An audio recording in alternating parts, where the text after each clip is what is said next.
Subscribe now and press the bell icon. Never miss an update. चलिए आइए देखिए question number 12।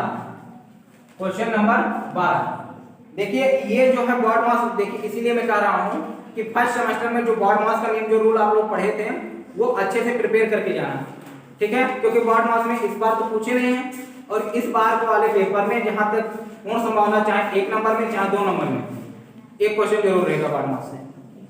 और चाहे हो सकता है बहुविकल्पीय में भी हो सकता है 1 नंबर। बहुविकल्पीय जैसे ऐसे दे दिया गया -5 धन -5 धन 5 -5 ऐसे दे दिया गया। अब इसका मान होगा, विकल्प में दे दिया, ऐसे करके दे दिया गया, तो बॉड मास से संबंधित तो हुआ ये नियम। इसीलिए जो है इस पर आधारित चीजें आप लोग, और सवाल जो है जो फर्स्ट सेमेस्टर में जितने चीजें पढ़े थे आप लोग बॉड मास से संबंधित, उसको आप पूरा कर लीजिए। अगर नहीं होगा तो किसी से बुक ले लेना कक्षा 6 वाले, और उसका क्या करा लेना, फोटोकॉपी करवा लेना। उसमें जितने भी बॉड मास के जितने भी नियम हैं, जितने भी एग्जांपल सहित, ये नहीं कि एग्जांपल नहीं, एग्जांपल सहित, क्योंकि ये जो है क्वेश्चन नंबर 12 ये पूरा एग्जांपल ही है, तो उसमें प्रश्नावली लगाने से नहीं मतलब है, आप उसके उदाहरण भी लगाइए, ठीक है। तो उससे क्या होगा, आपका बेनिफिट ज्यादा होगा, क्योंकि उसी में से हो सकता है बुक हो दे दे सवाल, तो आपके लिए तो सोने पे सुहागा हो जाएगा फिर, ठीक है। चलिए देखिए, बहुत ही, यदि इसमें सावधानी नहीं रखी तो समझ लीजिए आपको कोरोना हो जाएगा। कहां से देखिए, हर जगह कोरोना घूम रहा, देखो -5 गुणे -4 ब्रैकेट 2 -3 -5 ब्रैकेट बंद, ठीक है। हर जगह माइनस है, कदम कदम पर दरिया है, देखिए नहीं बचोगे तो दरिया में गिर जाओगे। तो क्या है, यहाँ पर देखिए भाग यहाँ पर है ना, इससे संबंधित संक्रियाएं यहाँ पर की जा सकती हैं, लेकिन यहाँ पर मत करना, ये वाला होगा, क्योंकि ये देखिए भाग किससे जुड़ा हुआ है, 16 से ना, सॉरी 16 नहीं 6 से जुड़ा हुआ है, तो इसको कहीं टच मत करिएगा। इससे आगे वाला जो भी चीजें हैं आप कर सकते हैं, जैसे है नहीं कि ये 2 पिलर है यहाँ पर है, अब ये 2 है, इन्हीं दोनों के सहारे खड़ा हुआ, ये इसको निकालेंगे कमजोर पड़ेगा, गिर जाएगा तुरंत, ठीक है। तो इसीलिए जो है भाग जो है इन्हीं दोनों के ऊपर डिपेंड है, इसलिए जो है इसको मत सॉल्व करना। इसको आप लोग लिख सकते हो कितना, -12। हाँ, इतना जरूर लिख सकते हो कि माइनस का गुणा इसमें जरूर करा देना। कितना हो जाएगा प्लस माइनस का गुणा, -6। और भाग का मतलब होता क्या है, बटा, इसको बटे में कर दीजिए, क्योंकि इधर क्या है माइनस। ये इधर गुणा होता तब इसको हम लोग सॉल्व नहीं करते, ठीक है, क्योंकि ब्रैकेट हल करने के पश्चात जो संख्या आएगी तब फिर करना रहेगा। हाँ, इस चीज को ध्यान दें, यहाँ पर है माइनस, इसीलिए यहाँ पर इसको हम क्या कर दिए, भाग कर दिए, ठीक है, माइनस।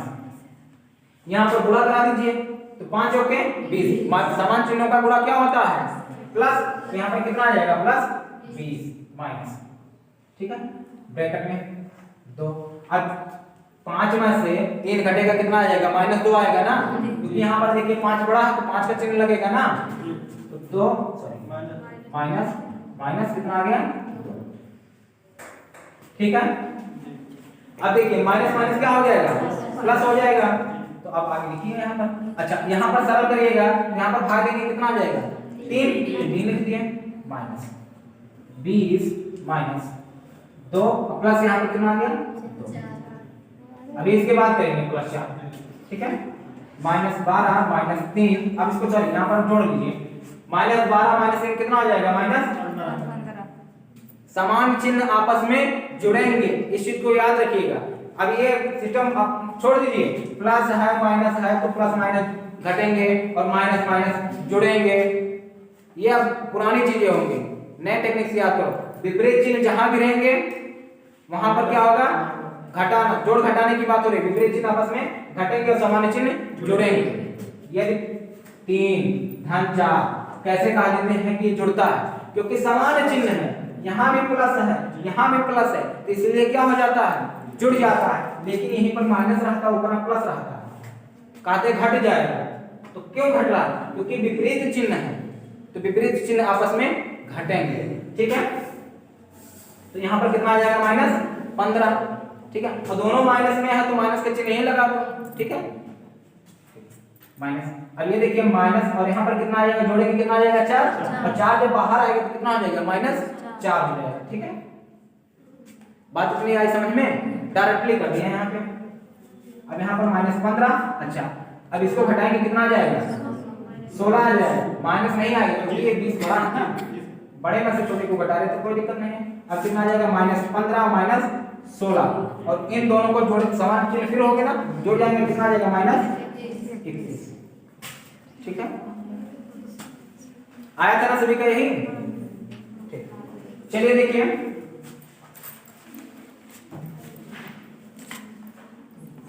क्वेश्चन नंबर 13, चले नोट करो ना, नोट करो खटाखट, ठीक है। इसमें सिंपल सा है ये क्वेश्चन, केवल जो है बड़ा लग रहा है, बहुत ही आसान है। क्वेश्चन नंबर 13, किसी गांव में पुरुषों की संख्या 6xy + 5y² - 8z है, महिलाओं की संख्या 2x + yx - 2y है, तो बताइए पुरुषों की संख्या महिलाओं की संख्या से कितनी अधिक है। तो यहाँ पर अंतर निकालना है, और जितना अंतर आएगा वही उतना ज्यादा होंगे। घटाने से तात्पर्य यहाँ पर नहीं है, यहाँ पर अंतर से तात्पर्य, ठीक है। तो ये भी जो है प्रश्न जोड़ घटाने पर ही आधारित है, तो इसीलिए यदि जोड़ घटाना अच्छे से आ रहा है तो इससे संबंधित चीजें आपको दिक्कत नहीं करेंगी, क्योंकि ये चीजें हमेशा बीजगणित में चलती रहेंगी। इसीलिए जो है इसको जो है बेसिक जो है इसका मजबूत होना चाहिए। तो देखिए क्या है क्वेश्चन नंबर 13 है ना, हाँ 13, क्या है कि किसी गांव में हाँ पुरुषों की संख्या बराबर, पुरुषों की संख्या बराबर कितनी है 6xy + 5y² - 8z, ठीक है। महिलाओं की संख्या बराबर,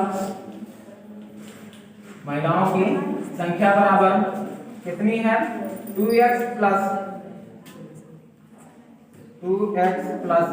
yx - 2y, ठीक है। यही है, हमें निकालना क्या है, अंतर निकालना है। तो अंतर हमेशा, अब देखिए अंतर, अब यहाँ पर देखिए अंतर का मतलब है कि अंतर कभी ऋणात्मक भी नहीं होगा। जैसे कहा दिया जाए कि आपके और घर से और विद्यालय के बीच का अंतर कितना, अर्थात कितनी दूरी है, तो वो कहोगे माइनस इतना है, तो अंतर कभी जो है ऋणात्मक नहीं होगा, ठीक है। यहाँ पर लिख दीजिएगा अंतर बराबर, तो जाहिर सी बात है ये कहा जा रहा है, यहाँ पर प्रश्न ही खुद ही पढ़िए, देखिए प्रश्न में इसका पूरा लिखा हुआ है कि पुरुषों की संख्या महिलाओं की संख्या से कितनी अधिक है, यही पूछा गया, अर्थात पहले से बता दिया कि पुरुषों की संख्या क्या है, अधिक है। अब कितनी अधिक है यही ज्ञात करना है, तो कैसे ज्ञात होगा, अंतर से, या पुरुषों की संख्या में से महिलाओं की संख्या घटा लेंगे, ठीक है। तो डायरेक्ट क्या करेंगे, यहाँ पे 6xy + 5y² - 8z माइनस कितना हो जाएगा 2x + yx - 2y, ठीक है। देखिए यहाँ पर तो कोरोना नहीं है, तो इसको क्या करेंगे, वैसे लिख देंगे, घूमो आप, कोई दिक्कत नहीं। लेकिन यहाँ पर देखिए बाहर कोरोना खड़ा है, तो यदि ब्रैकेट खुला था, दरवाजा खुला घर का, तो कोरोना हुआ था -2x - yx और +2y, अर्थात जब ब्रैकेट खुलेगा तो यदि आगे माइनस है तो अंदर के चिन्ह क्या हो जाएंगे, सभी बदल जाएंगे। तो अब यहाँ पर देखिए 6xy कहीं और है, यहाँ पर xy है, ठीक है। तो यहाँ पर कितना है माइनस है, और यहाँ पर प्लस कितना आ जाएगा 5xy, y² कहीं है, कहीं नहीं है, तो ऐसे लिख दो 5y², z है ना, कहीं नहीं है, तो -8z, x है, कहीं नहीं है, x + 2y, यही आता है। अर्थात यहाँ पर लिख देंगे पुरुषों की संख्या महिलाओं की संख्या से कितनी अधिक है 5xy + 5y² - 8z - 2x + 2y, कितनी अधिक है, ठीक है। देखिए क्वेश्चन नंबर क्या है 14, क्वेश्चन नंबर 14 देखिए, इसमें जो है ये आपके सर्वसंख्या पर आधारित है। AB का मान दिया हुआ है कितना 5, a माइनस बी का मान दिया हुआ कितना 4, ज्ञात करना है a क्यूब धन b। देखिए बहुत अच्छा प्रश्न है और थोड़ा सा कंफ्यूजन भरा भी प्रश्न है, ठीक है। कैसे देखिए यहाँ पर ज्ञात देखिए a भी दिया है और a माइनस बी दिया और ज्ञात करने के लिए कहा क्या a क्यूब धन b क्यूब। अब ये बताइए a क्यूब धन b क्यूब का फार्मूला क्या होता है, ब्रैकेट में a प्लस b, दूसरे ब्रैकेट में a स्क्वायर धन b स्क्वायर माइनस ab, ठीक है। इसमें माइनस होता है, अब वो फार्मूला डेरिवेट किया जाएगा तब पता चलेगा माइनस क्यों होता है, ठीक है। लेकिन यहाँ पर ध्यान रखना प्लस वाले में यहाँ पर माइनस होगा और माइनस वाले में यहाँ पर क्या होगा प्लस होगा, ठीक है। माइनस वाला क्या होता है a cube minus b cube बराबर कितना होता है, एक क्वेश्चन में a माइनस b, दूसरे क्वेश्चन में a स्क्वायर धन b स्क्वायर धन ab, ठीक है। इतना होता है ना, तो माइनस वाला है तो यहाँ पर हमें क्या निकालना है प्लस वाले को निकालना है। अच्छा यहाँ पर दिया क्या है a भी दिया है अर्थात यहाँ पर a भी है, a माइनस b दिया है। अब यहाँ पर देखिए a माइनस b है नहीं है, a प्लस b है, तो हमें चाहिए क्या क्या a प्लस b चाहिए और a स्क्वायर धन b स्क्वायर चाहिए, ये चाहिए। और ये निकलेगा कहां से, a माइनस b से निकलेगा ये, तो कैसे निकलेगा, तो हमें पहले क्या निकालना a धन b। देखिए a धन b का होल स्क्वायर बराबर कितना होता है a स्क्वायर धन b स्क्वायर धन 2ab। लेकिन अब फिर भी यहाँ पर देख रहे हैं a स्क्वायर धन b स्क्वायर और ab का मान चाहिए तभी निकलेगा, तो इसका मान पता है लेकिन इसका मान नहीं पता है ना, पता क्या है a माइनस b पता है। देखिए यहाँ पर ये रूल चलता है क्या कि a माइनस b का होल स्क्वायर प्लस 4ab क्या हो गया 4ab। अब इसको जब हम लोग हल करेंगे तो इतना आएगा, चलिए करके बता दे रहे हैं, नहीं बाद में जो है कंफ्यूजन आ रहा है तुम लोग तो फिर गड़बड़ा जाएगा। इसको जब हम लोग हल करेंगे तो कितना आ जाएगा a स्क्वायर धन b square minus 2ab plus 4ab, यही तो हुआ। अब यहाँ पर देखिए a स्क्वायर धन b स्क्वायर, यहाँ पर माइनस है और ये प्लस में कितना आ जाएगा प्लस 2ab, और ये बराबर होता किसके है a धन b के नहीं होता है, तो बात आप समझ में आ गई ना, ठीक।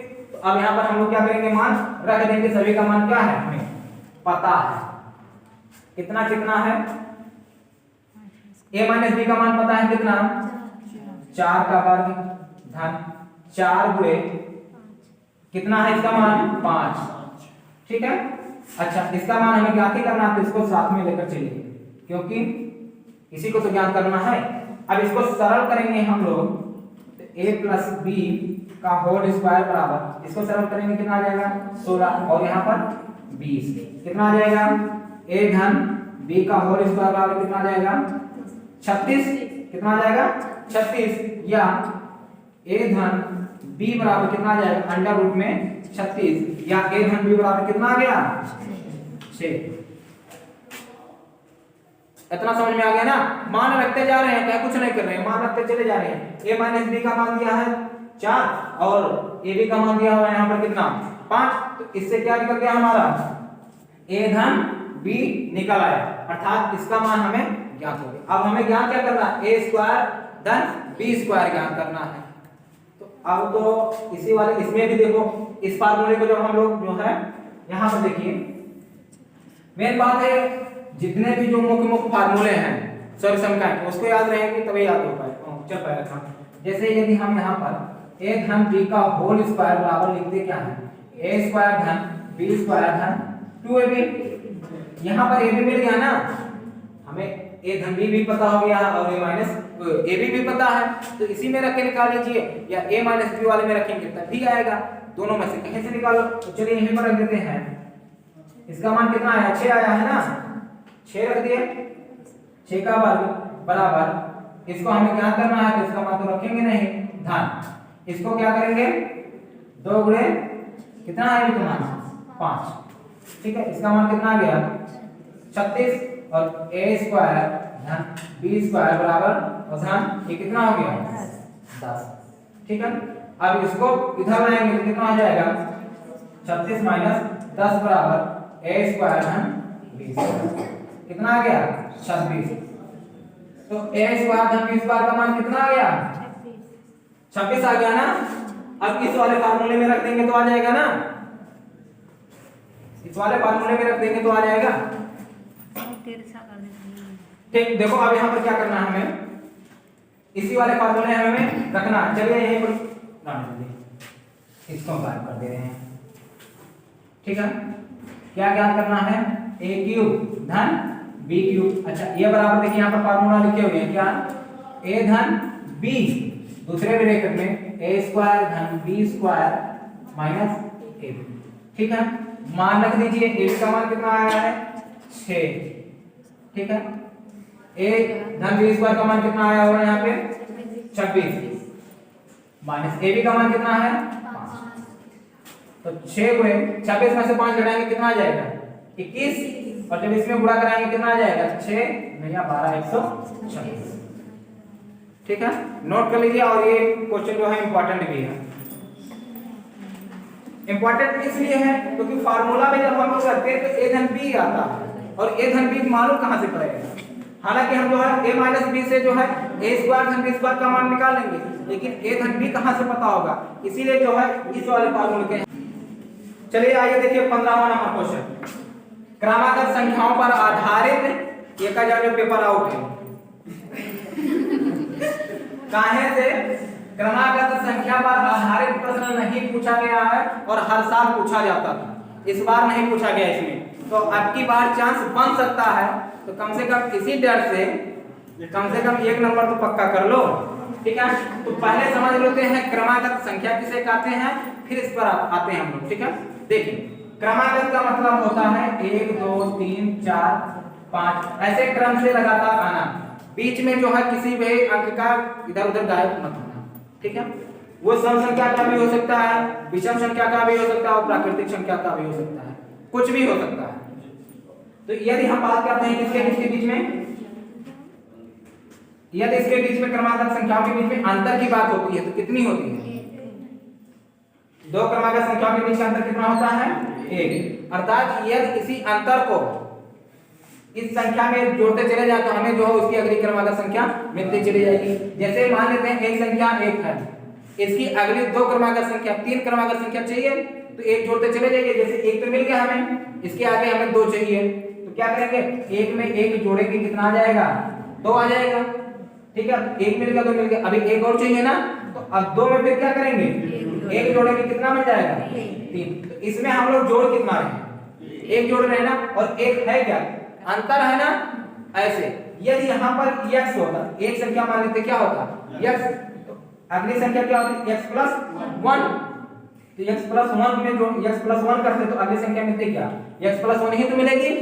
ठीक, अब इसमें पुनः हम 1 जोड़े थे ना, देखो यहाँ पर 2 था ना, 2 के बाद यहाँ पर आया है ना, तो यहाँ पर 2 के साथ क्या लिखेंगे? x प्लस 1 और x प्लस 1 में क्या जोड़ेंगे? पुनः यह 1 जोड़ेंगे, तो 1 प्लस 1 कितना हो गया?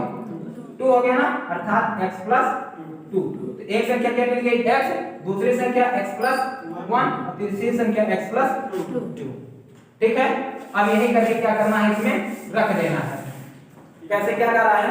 3 क्रमागत संख्याओं का योगफल। तो यहाँ पर मानेंगे माना पहली क्रमागत संख्या, माना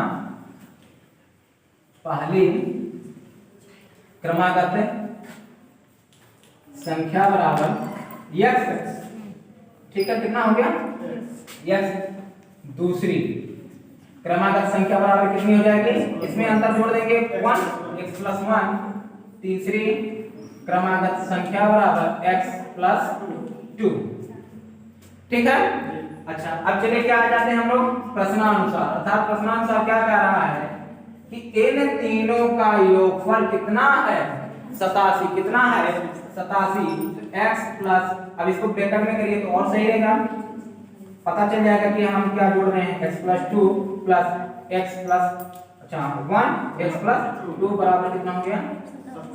87। ठीक है, ब्रैकेट ओपन करेंगे क्या हो जाएगा? x plus 1 plus x plus 2 बराबर कितना?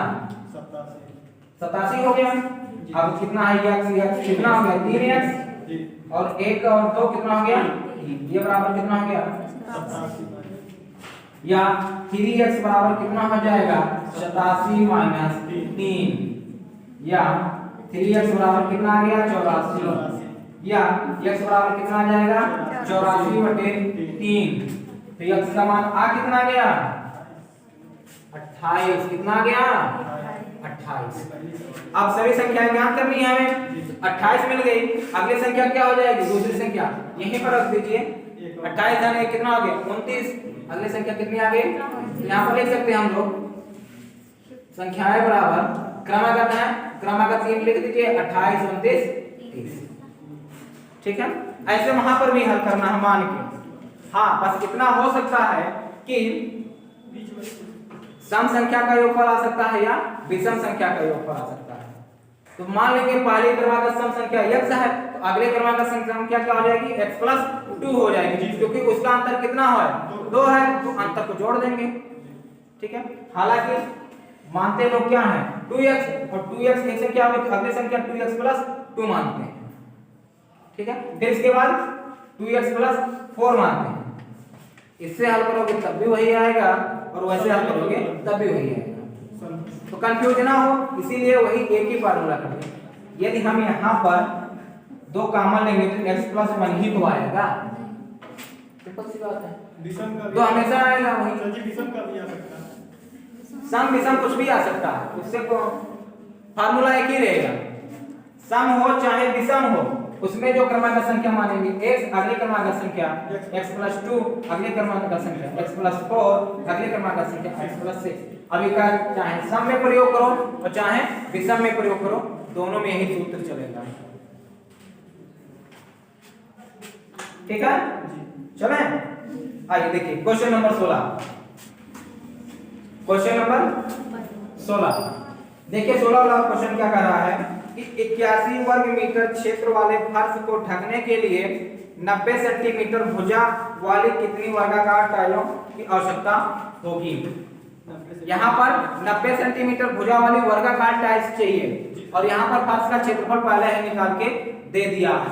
अच्छा क्षेत्रफल निकाला किसमें है इसमें मीटर में निकालना और इसको बदलेंगे किसमें हम लोग सेंटीमीटर में क्योंकि वर्गाकार टाइल्स की भुजा किसमें है सेंटीमीटर में है ठीक है। तो तुरंत हम लोग वहां पर आ जाएंगे तो यहाँ पर लिखेंगे क्या है वर्गाकार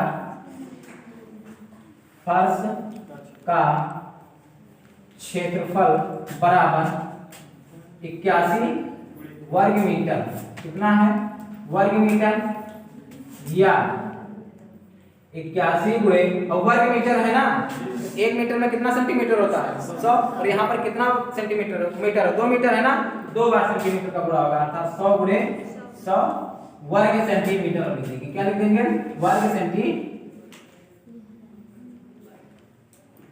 सेंटीमीटर ठीक है।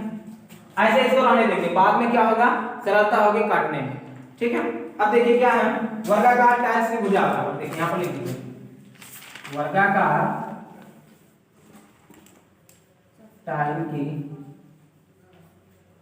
भुजा बराबर कितना है 90 है 90 सेंटीमीटर इसलिए वर्गाकार टाइल का क्षेत्रफल भाषा देखिए भाषा मेन है ठीक है 90 गुणे 90 बराबर कितना आ जाएगा 8100 सेंटीमीटर स्क्वायर इतना हो गया ना इतना। इसमें किसी को कोई दिक्कत इसमें जो है क्षेत्रफल हमें क्या नहीं करना है क्षेत्रफल का मात्रा बदलना है क्यों बदलना है क्योंकि इसमें देख रहे हैं टाइल्स क्या है सेंटीमीटर में है तो इसलिए इसको क्या कर देंगे हम लोग सेंटीमीटर में बदलेंगे समान मात्रा का रहेगा तभी गुणा भाग होगा ठीक है। हाँ इतना ध्यान जरूर रखिएगा। तो अब क्या करेंगे हम लोग क्या पूछा है टाइलों की संख्या पूछा है इसमें ठीक है। तो यहाँ पर लिखेंगे टाइलों की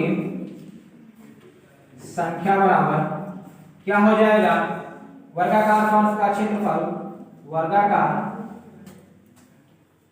फर्श का क्षेत्रफल बटे क्या हो जाएगा टाइल्स का सॉरी टाइल का क्षेत्रफल ठीक है। देखिए वर्गाकार टाइल्स का कितना है क्षेत्रफल सॉरी वर्गाकार फर्श का क्षेत्रफल 81 गुणे 100 गुणे 100 बटे 81 100। इस दो शून्य से ये दो शून्य कट गया और 81 से 81 कट गया, बचा क्या केवल 100। ठीक है, ये आ गया क्या आंसर। सिंपल सा हो गया। बाद में जब गुणा करा देते तो उसी में कंफ्यूजन हो जाती, बचा क्या। ठीक है, चलिए नोट करिए फटाफट। अगला क्वेश्चन और भी आसान है। इस वाले क्वेश्चन को हमने जो है कल ही लगवा दिया था सभी को। कोण की लंबाई दी हुई है अर्थात उस खंड की क्या दी हुई है, भुजा दी हुई है इसमें। चलिए ठीक है, लगवाते हैं। नोट हो गया। देखिए क्वेश्चन नंबर 17, ये बहुत आसान है। इसमें क्या है, घन की भुजा दी हुई है। कितनी? घन की भुजा बराबर है 4 सेंटीमीटर। कितनी है? 4 सेंटीमीटर। संपूर्ण पृष्ठ का क्षेत्रफल ज्ञात करना है, तो संपूर्ण पृष्ठ का क्षेत्रफल का सूत्र क्या होता है? संपूर्ण पृष्ठ का क्षेत्रफल बराबर कितना होता है? 6 गुणे भुजा स्क्वायर। तो 6 गुणे 4 गुणे 4 16 छक्का 96 सेंटीमीटर स्क्वायर। ठीक है, 96 सेंटीमीटर स्क्वायर। क्यों मत लिखिएगा, क्योंकि यहाँ पर क्षेत्रफल और क्षेत्रफल जब आ गया तो इसका मतलब वर्ग मात्रक। अब वहां पर मात्रक में चाहे सेंटीमीटर हो, चाहे वो मीटर हो, चाहे डेसीमीटर हो, ठीक है, कुछ भी हो, वहां पर वर्ग मीटर कर देंगे हम लोग। गणित जो है, गणित में जितने ज्यादा अभ्यास करोगे उतने ही आप सभी के लिए अच्छा रहेगा। देखिए क्वेश्चन नंबर 18, अब इसको देखिए दिया हुआ है क्या, टेलीविजन के विभिन्न ब्रांडों का क्रय करने वाले ग्राहकों की संख्या दी हुई है। ठीक है, यहाँ पर जो है एक ग्राफ बनाया गया है ऐसे, जो है इसमें जो है आंकड़ा दिया गया है। ठीक है, और इसमें क्या है, ब्रांड का नाम दिया हुआ है और ग्राहकों की संख्या, अर्थात यहाँ पर क्या दी हुई है, ग्राहकों की संख्या A B C D E। ठीक, इसमें है कितना, 40 20 15 15 10। ठीक है, अब इसको किसमें बदलना है, पाई ग्राफ द्वारा प्रदर्शित करना। देखिए अब इसको किसमें बदलना है, हमें पाई ग्राफ में बदलना है। तो पाई ग्राफ पहले तो समझिए होता क्या है। ये वृत्त है, इस वृत्त में इन आंकड़ों को जो है उसके अंशों में अर्थात त्रिज्यखंड में बांटना, एक तरीके से क्या कहलाएगा आपका पाई ग्राफ। ठीक है, तो अब उस त्रिज्यखंड का पहली बात हमें कोण पता होना चाहिए, कैसे निकलेगा। तो कोण निकालने के लिए कुछ प्रक्रिया है, पहले उस प्रक्रिया को हम लोग कर लेते हैं क्या। अब तो देखिए एक बनाना पड़ेगा क्या, चार्ट।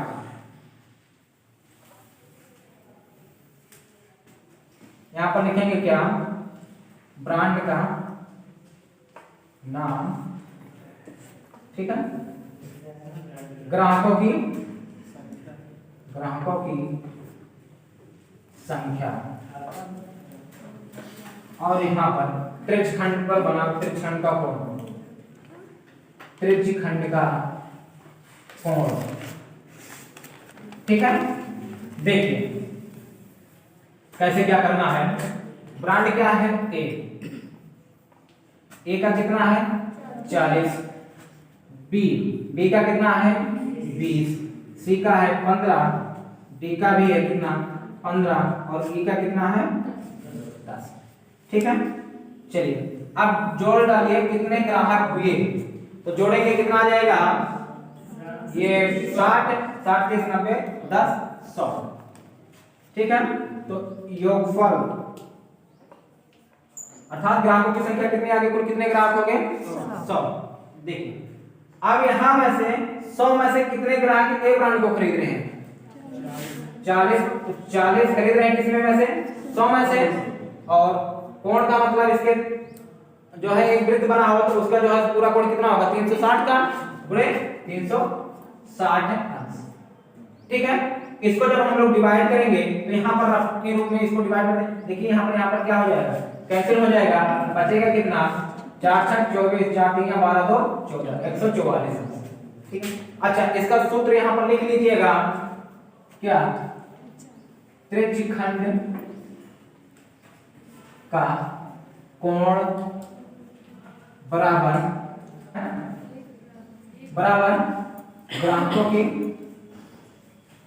ग्राहकों की संख्या बटे कुल ग्राहक। कितना? कुल ग्राहकों की संख्या गुणे 360 अंश। ठीक है, इसी सूत्र में जब हम इसको रखेंगे तो एक ब्रांड के ग्राहक कितने हैं? 40, कुल ग्राहक कितने होंगे? 100, और इस त्रिज्यखंड पूरे जो है कोण कितना होगा? अब इसको क्यों कर रहे हैं? क्योंकि इसी 360 में से इनका हिस्सा निकालना है ना, इसी से गुणा करा रहे हैं। तो यहाँ पर कितना आ गया? 144। ऐसे यहाँ पर कितना हो गया? 20 बटे 100 गुणे 360। 20 पंचे 100, 5 से काटेंगे कितना आ जाएगा? 5 से 35, 5 नहीं आता 7, कितना आ गया? 72 अंश। कितना आ गया? 72 अंश। ऐसे यहाँ पर कितना किसका निकालेंगे? 15 बटे 100 गुणे 360। ठीक है, तो इसको जब हम लोग सरल करेंगे तो यहाँ पर कर लीजिए आराम से रफ के रूप में। तो यहाँ से कैंसिल हो गया। 5 दिया 15, 5 नहीं 10, इसको यहाँ से काटेंगे। 18 दिया कितना आ गया? 54। यहाँ पर कितना आ गया? 54। इसका भी कितना आ जाएगा? यहाँ पर ऐसे करके हम लोग लिख देंगे 100 गुणे 360, ये भी बराबर कितना आ जाएगा? 54 अंश। अब यहाँ पर यह है कितना? ये 10 है, तो 10 बटे 100 गुणे 360, तो ये बराबर कितना आ जाएगा? 10 से 10 कैंसिल हो जाएगा, कितना आ जाएगा? केवल और 36। इस शून्य से ये शून्य कैंसिल। अब इन सभी कोणों जो कोण आया है, अंश आया है जो है, ये कितना आ जाएगा? 360 अंश आएगा, जोड़ के लिख देना। ठीक है, अब हमें क्या बनाना है? जो है एक वृत्त में इसको जो है त्रिज्यखंड के हिस्से के रूप में दर्शा देना है। ठीक है, क्या करना? हमें दर्शा देना है। टेढ़ा हो गया क्या? यहाँ पे चलिए, ठीक है, बन गया? क्या लगता है? बहुत अच्छा। अब यहाँ पर क्या है? ये बीच में सेंटर होता है ना। अब देखिए ए का कोण कितना है? 144। तो यदि यहाँ पर हम लोग ऐसे मानते हैं, ऐसे सीधे सीधे एक है त्रिज्या। ठीक है, अब यहाँ पर एक कोण बनाएंगे किसका? 144 का। तो कितना आ जाएगा? यहाँ पर 144 ये बन गया। ये किसका हिस्सा है? ए का, और ये कितना है? 144।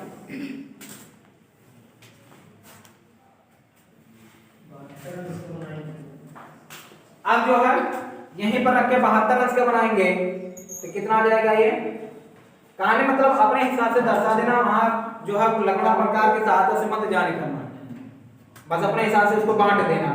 और यहाँ पर कितना है दोनों का? 54। कितना है? 54।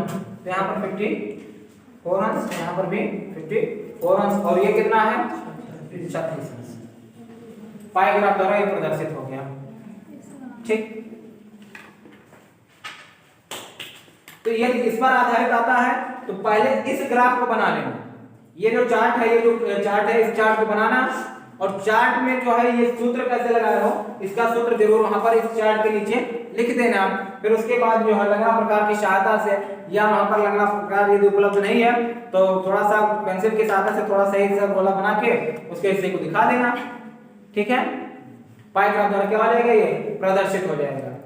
तो ये इस पर सवाल आता है तो आप लोग मेरे ख्याल से इसको लगा ले जाओगे। ठीक है, चलो तो इसको फटाफट क्या है आप लोग नोट कर लो।